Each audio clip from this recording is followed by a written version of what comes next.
Saya mau bertanya, Yai. Ada dua pertanyaan. Yang pertama itu banyak yang menjanggalkan makam-makam habaib ataupun orang hebat itu selalu dikaitkan atau diklaim dengan jalurnya kakek-kakeknya Maulana Habib Lutfi. Lalu pertanyaan yang kedua itu yang viral di medsos sekarang, pada nasabnya Maulana Habib Lutfi itu disebutkan Habib Toha itu 3 kali. Hanya untuk pepek-pepek saja supaya nyambung ke jalurnya Kanjeng Nabi. Mohon penjelasannya, Yai. Terima kasih. Jadi gini ya, kita perlu tahu, kita dengan orang Arab itu jauh berbeda, sadari atau tidak. Orang Arab itu kehebatannya suka mengkamuskan diri, hal-hal yang terkecil. Makanya jangan heran, walaupun lama tidak jumpa, banyak orang-orang tamu. Contoh kepada beliau Maulana Habib Lutfi, 5 tahun tidak jumpa, 5 tahun baru jumpa masih ingat, 10 tahun belum jumpa, 10 tahun baru jumpa masih ingat. Terus contoh mengamuskan diri itu, nasab orang tua itu selalu dikaitkan, itu orang-orang Arab itu udah masyhur. Contoh kecil, saya pernah sowan kepada Maulana Habib Bakir Pekalongan. Saya dengan anak saya sowan, saya bilang, kan ditanyai, "Man, siapa?" Izatus Solehah. Izatus Solehah belum nyambung nih, Habib Bakir belum nyambung. Bin Haidar Hasan juga belum nyambung. Bin Hasan Hariri. Hasan Hariri Bojong. Naam. Masya Allah, cucunya Mbah Hasan Bojong itu. Nah itu loh. Coba kalau orang Jawa, belum tentu orang tuanya tuh tahu. Itu perbedaannya, paham ya?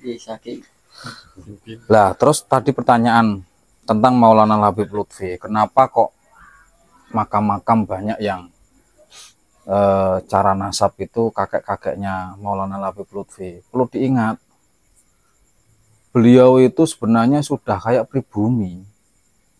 Kenapa?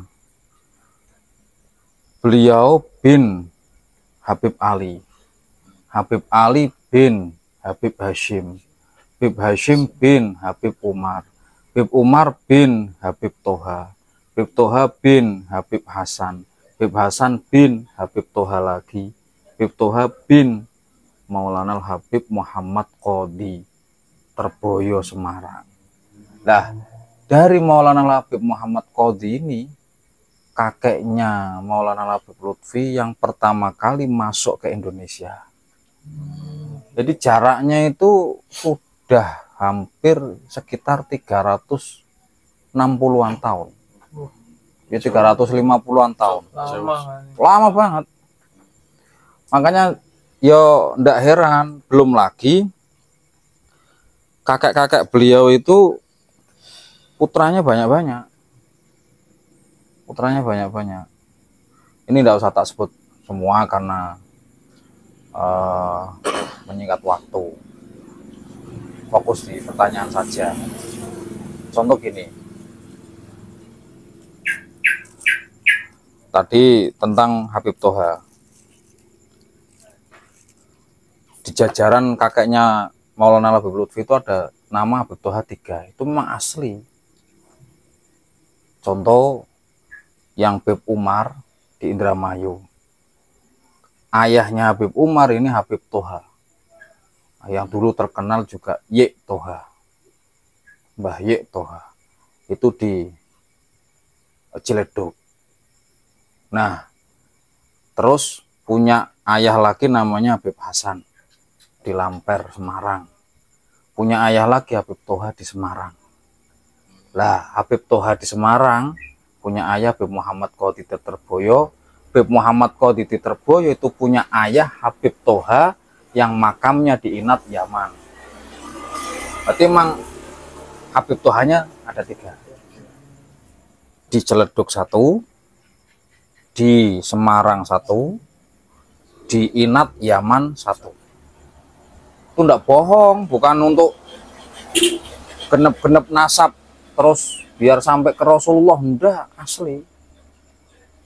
Nah, runtutnya Habib Toha yang Inat itu putranya 5. Yang 3 masuk ke Indonesia, yang 2 masih tetap di Yaman. Bayangkan, orang dulu itu kalau berjuang, Masya Allah, semua ditinggal. Beliau ahli ekonom, ahli apa saja. Sampai pernah ke Malaysia, jelajah negara-negara. Lah, putranya Habib Toha yang di Inat itu diantaranya Habib Muhammad Qadhi yang di Terboyo. Adiknya juga, yaitu Habib Abu Bakar bin Toha bin Yahya Kayung Geritan. Nah, itu putra dari Habib Toha yang di Inat, Yaman. Adiknya Habib Muhammad Qadhi Terboyo. Ini bukan asal dikit-dikit kok Habib Toha, dikit-dikit kok Habib Toha, enggak, memang asli. Memang asli. Ya intinya itu, kalau kita itu enggak ada kebencian, pasti ingin ngorek tahu bagaimana sih sebenarnya. Nah, kalau kita ngorek terus bagaimana sebenarnya, otomatis nggak akan ada kejanggalan-kejanggalan, fitnah-fitnah yang tersebar. Makanya budayakan tabayun biar tahu seluk-beluknya.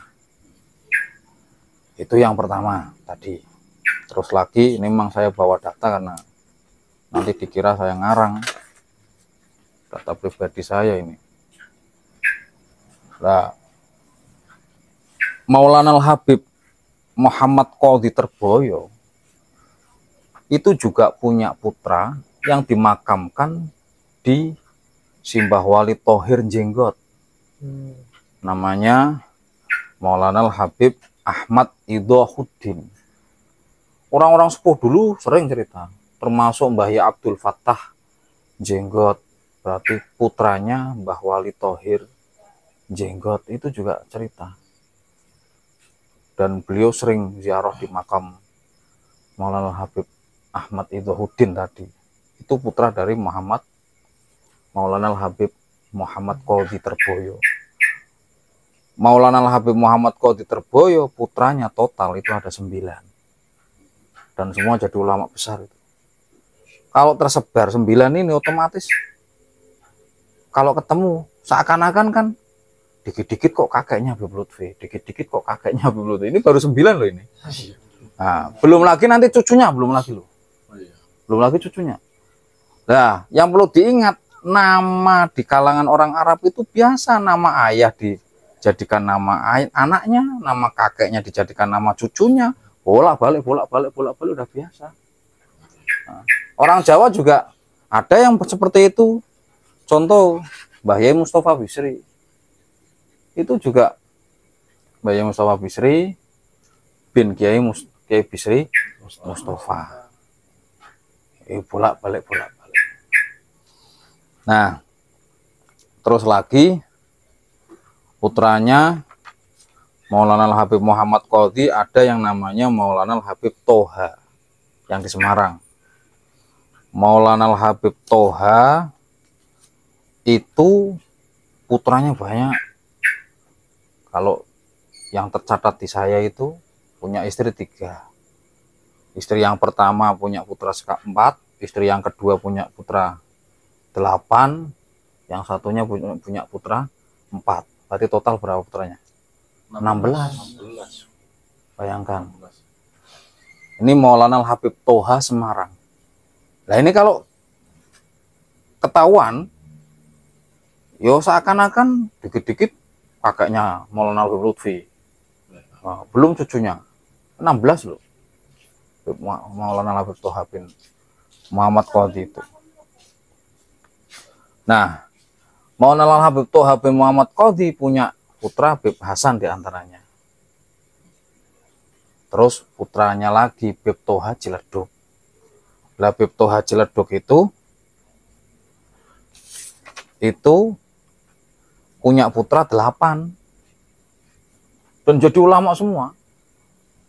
Makanya dari sekian ini belum lagi Bib Umarnya, Bib Hashimnya, Bib Alinya.